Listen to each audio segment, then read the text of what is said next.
پیارے حبیب حضرت محمد مصطفیٰ صلی اللہ علیہ وسلم کا ارشاد ہے، روزہ ڈال ہے۔ دوسری جگہ ارشاد فرمایا، روزہ جہنم کی آگ سے ڈال ہے، یعنی روزہ رکھنے سے انسان جہنم کی آگ سے محفوظ ہو جاتا ہے۔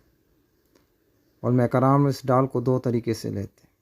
ایک یہ کہ روزے سے دنیا میں انسان اپنے نفس کی نفسانیت سے بچ جاتا ہے، اپنے اندر جتنی بھی شیطانی اس کے عادات ہیں اس سے بچ جاتا ہے، اپنی خودی اپنی انا اس سے بچ جاتا ہے، اور جہنم کی آگ سے بھی بچ جاتا ہے۔ دوسری معنی میں کہ جب انسان روزہ رکھتا ہے تو اس کی برکت سے اللہ رب العزت نہ صرف اس کو دنیا میں بلکہ آخرت میں جہنم کی آگ سے بچ جاتا ہے۔ تو ہم سب کو چاہیے کہ روزے کو اس طریقے سے رکھے کہ اس ڈال کو اپنے لیے دنیا میں بھی اپنے بچنے کا ذریعہ بنائیں اور آخرت میں بھی جہنم کی آگ سے خود کو بچائیں۔